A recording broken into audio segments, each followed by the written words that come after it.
ಖಂಡಿತ. ಈಗ ಚಂದ್ರ ಅಂದಾಗ ಮನೋಕಾರಕ, ಆ ಮನಸ್ಸಿನ ಬಲದ ಬಗ್ಗೆ ಹೇಳ್ತಾ ಇದ್ರಿ. ಇವತ್ತು ಮನಸ್ಸು ಹೆಂಗಾಗ್ಬಿಟ್ಟಿದೆ ಅಂದರೆ ಕಾರಣ ಗೊತ್ತಿಲ್ಲ, ಆದರೆ ಇವತ್ತು ಯಾವುದೋ ಆರ್ಥಿಕವಾಗಿ ನಾವು ನೋಡೋದಾದರೆ ಈಗ ಹಣ ಹಾಕಿದ್ದೀವಿ ಅಂದರೆ ಸಂಜೆ ಒಳಗೆ ಸಾವಿರಾರು ರೂಪಾಯಿ ಬರಬೇಕು ಅನ್ನುವಂಥದ್ದು, ತಾಳ್ಮೆ ಅನ್ನೋದಿಲ್ಲ. ಮತ್ತು ನಮ್ಮ ಆಹಾರ ಪದ್ಧತಿ ಕೂಡ ಬದಲಾಗಿದೆ. ಅಂದರೆ ಮೂಲ ಆಹಾರ ಪದ್ಧತಿಯನ್ನು ನಾವು ಮರಿತಾ ಇದ್ದೀವಿ, ಪಾಶ್ಚಿಮಾತ್ಯ ಅಥವಾ ಪಾಶ್ಚಾತ್ಯಕ್ಕೆ ಮೊರೆ ಹೋಗ್ತಾ ಇದ್ದೀವಿ. ಅಂದರೆ ಎಲ್ಲಿ ವ್ಯತ್ಯಾಸ ಆಗಿದೆ, ಎಲ್ಲಿ ಸರಿಪಡಿಸ್ಕೊಳ್ಬೇಕು, ಇದಕ್ಕೆ ಜ್ಯೋತಿಷ್ಯದ ಸಹಕಾರ ಹೇಗೆ ಅಂತ ನಾನು ಈ ವಿಚಾರವನ್ನು ಗಮನಹರಿಸಿ ಅಂತ ಹೇಳುವುದಾದರೆ 199 ಜನ ಆ ಯೋಚನೆಯನ್ನು ಮಾಡಿಲ್ಲ. ಕೇವಲ 1% ಮಾತ್ರ ನಾವು ನೆಗೆಟಿವ್ ವೇನಲ್ಲಿದ್ದೇವೆ. ಎಲ್ಲರಲ್ಲೂ ಆಧ್ಯಾತ್ಮ ಇದೆ, ಎಲ್ಲರಲ್ಲೂ ಭಕ್ತಿ ಇದೆ, ಎಲ್ಲರಲ್ಲೂ ಶ್ರದ್ಧೆ ಇದೆ. ಯಾಕೆ ನಮಗೆ ಆ 1% ಜಾಸ್ತಿ ಕಾಣಿಸ್ತಾ ಇದೆ ಅಂತಂದರೆ, ಒಂದು ಉತ್ತಮವಾದಂತಹ ಸುಗಂಧ ಇರುತ್ತೆ, ಒಂದು ದುರ್ಗಂಧ ಇರುತ್ತೆ. ಸುಗಂಧದ ಸುವಾಸನೆ ಎಲ್ರಿಗೂ ಗೊತ್ತಾಗೋದೇ ಇಲ್ಲ, ದುರ್ಗಂಧದ್ದೇ ಬೇಗ ಗೊತ್ತಾಗತ್ತೆ ಅಲ್ವಾ? ಹಾಗಾಗಿ ನಮ್ಮಲ್ಲಿ ಇನ್ನೂ ಪ್ರಾಜ್ಞ ಜನತೆ ಆಸ್ತಿಕರಾಗಿದ್ದಾರೆ, ಶ್ರದ್ಧೆ ಇದೆ, ಭಕ್ತಿ ಇದೆ. ಆ 1%ನಷ್ಟು ದುರ್ಗಂಧ ಇದೆಯಲ್ಲ, ಅದು ಬಹಳ ಬೇಗ ಪಸರಿಸ್ತಾ ಇದೆ. ಜನರಿಗೊಂದು ಭಯ. ಯಾವಾಗ ತಾನು ತನ್ನ ಸತ್ಯತೆಯನ್ನು ಕಾಪಾಡಿಕೊಳ್ಳುವಲ್ಲಿ ಜನ ಮನಸ್ಸು ಮಾಡ್ತಾ ಇದ್ದಾರೋ, ಆ ಯೋಚನೆ ಆ ನಿಟ್ಟಿನಲ್ಲಿ ಸಾಕ್ತಾ ಇದ್ದಾರೋ, ಆವಾಗ ದುರ್ಗಂಧವನ್ನು ದೂರ ಮಾಡಬೇಕು ಅನ್ನುವಂತಹ ದೃಷ್ಟಿಯಿಂದ, ಸುಗಂಧವನ್ನು ವೃದ್ಧಿ ಮಾಡಿಕೊಳ್ಳಬೇಕು ಅನ್ನುವಂತಹ ದೃಷ್ಟಿಯಿಂದ ಅದರ ಬಗ್ಗೆ ಗಮನ ಹರಿಸ್ತಾರೆ. ಈಗ ನಿಮ್ಗೆ ಸುಗಂಧ ದುರ್ಗಂಧ ಇದ್ರೆ ನೀವು ಫಸ್ಟ್ ಯಾವ್ದು ಹೇಳ್ತೀರಿ? ದುರ್ಗಂಧವನ್ನೇ ಹೇಳ್ತೀರಿ. ಆದ್ದರಿಂದಾಗಿ ಇಲ್ಲಿ ದುರ್ಗಂಧವನ್ನು ನಾವು ನೆಗ್ಲೆಕ್ಟ್ ಮಾಡಬೇಕು ಅಷ್ಟೇನೆ.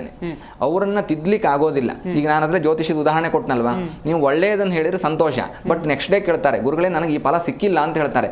ನಾನು ಸಿಗೋದಿಕ್ಕೆ ಏನು ಮಾಡ್ಕೋಬೇಕು ಅಂತ ಯೋಚನೆ ಮಾಡೋದಿಲ್ಲ. ನೀವು ಕೆಟ್ಟದ್ದಾಗೋಗತ್ತೆ ಅಂತ ಹೇಳಿ ಇವ್ರು ಯಾವಾಗಲೂ ಕೆಟ್ಟದ್ದನ್ನೇ ಯೋಚನೆ ಮಾಡ್ತಾರೆ, ಕೆಟ್ಟ ಯೋಚನೆಯಲ್ಲಿದ್ದಾರೆ, ಕೆಟ್ಟ ಮನಸ್ಥಿತಿ ಅಂತ ಹೇಳ್ತಾರೆ.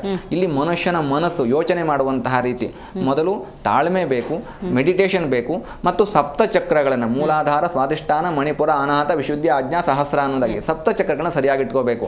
ಅಂದರೆ ನಮ್ಮ ಜೀವನ ಶೈಲಿ ಸರಿಯಾಗಿರಬೇಕು, ಯೋಚನೆ ಸರಿಯಾಗಿರಬೇಕು, ಮತ್ತು ನಮಗೊಂದು ಗುರಿ ಇರಬೇಕು, ಎಲ್ಲಿ ಹೋಗಿ ಸೇರ್ತೇನೆ ಅನ್ನುವಂಥದ್ದು. ನಾವು ಏನಕ್ಕಾಗಿ ಭೂಮಿ ಮೇಲೆ ಬಂದಿದ್ದೇವೆ, ಏನು ಸಾಧನೆ ಮಾಡಬೇಕು, ನಮ್ಮ ಸಾಧನೆಯಿಂದ ನಮಗೇನು ಸಿಗುತ್ತೆ ಅನ್ನುವಂಥದ್ದು. ಮತ್ತೊಬ್ಬರ ದೂಷಣೆ ಮಾಡೋದ್ರಿಂದ ನಮ್ಗೆ ಒಳ್ಳೆ ಫಲ ಸಿಗೋದಿಲ್ಲ. ಮತ್ತೊಬ್ಬರನ್ನ ಯಾವುದೇ ರೀತಿಯಲ್ಲಿ ನೀವು ಕೆಟ್ಟದ್ದು ಮಾಡೋದ್ರಿಂದಾಗಿ ನನಗೆ ಒಳ್ಳೇದಾಗತ್ತೆ ಅಂತ ಅಂದ್ಕೊಂಡ್ರೆ ಭಗವಂತನ ಒಬ್ಬನ ತಕಡೆ ಇಟ್ಕೊಂಡು ಕೂತಿದ್ದಾನೆ. ಆಡು ಭಾಷೆಯಲ್ಲಿ ಹೇಳಿದ್ರೆ ನ್ಯಾಯಾಧೀಶರು ತಕಡೆ ಇಟ್ಕೊಂಡು ಕೂತಿದ್ದಾರೆ, ಅವರೇನು ಕಣ್ಣಿಗೆ ಬಟ್ಟೆ ಕಟ್ಕೊಂಡಿಲ್ಲ ಅನ್ನೋದಾಗಿ ಹೇಳುತ್ತೆ ಇವತ್ತು ಅಲ್ವಾ? ಆದ್ದರಿಂದಾಗಿ ನಮ್ಮ ತಪ್ಪನ್ನು ಒಬ್ಬರು ನೋಡುವವರಿರ್ತಾರೆ. ನಾವು ಕಷ್ಟವನ್ನು ಅನುಭವಿಸ್ತಾ ಇದ್ದೇವೆ ಅಂದರೆ ಅದಕ್ಕೆ ಕಾರಣ ನಮ್ಮ ಜೀವನ ಶೈಲಿ. ಹಾಗಾಗಿ ನಾವು ಒಳ್ಳೆಯದನ್ನು ಮಾತ್ರ ಬಯಸಬೇಕು. ಯಾರು ನಮ್ಮ ಕೆಟ್ಟದ್ದನ್ನು ಮಾಡ್ತಾರೆ ಅಂತ ಅಂದ್ಕೊಂಡ್ರು ಕೂಡ ನಾವು ಆ ಕೆಟ್ಟದ್ದನ್ನು ಗಮನಿಸದೆ ಒಳ್ಳೆಯ ಯೋಚನೆಯನ್ನು ಮಾಡಿದ್ರೆ ಯಾರಿಗೂ ಕಷ್ಟ ಬರ್ಲಿಕ್ಕೆ ಸಾಧ್ಯ ಇಲ್ಲ. ಜಿ ಕನ್ನಡ ನ್ಯೂಸ್ ಈಗ ನಿಮ್ಮ ಮನೆಯಲ್ಲೇ ನೋಡಿ, ಎಲ್ಲ ಕೇಬಲ್ಗಳಲ್ಲಿ ಈಗ ಲಭ್ಯ.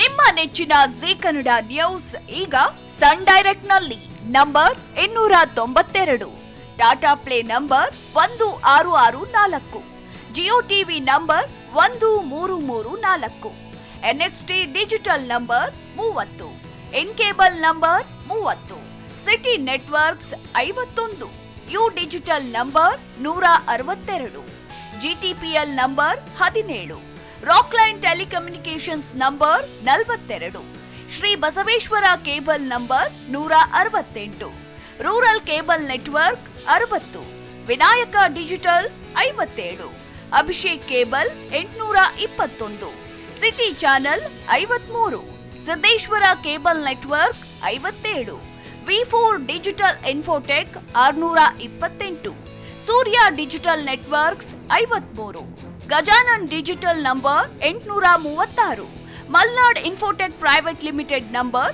56, Metrocast number 830, victory digital number 167ರಲ್ಲಿ ನೋಡಿ ಆನಂದಿಸಿ.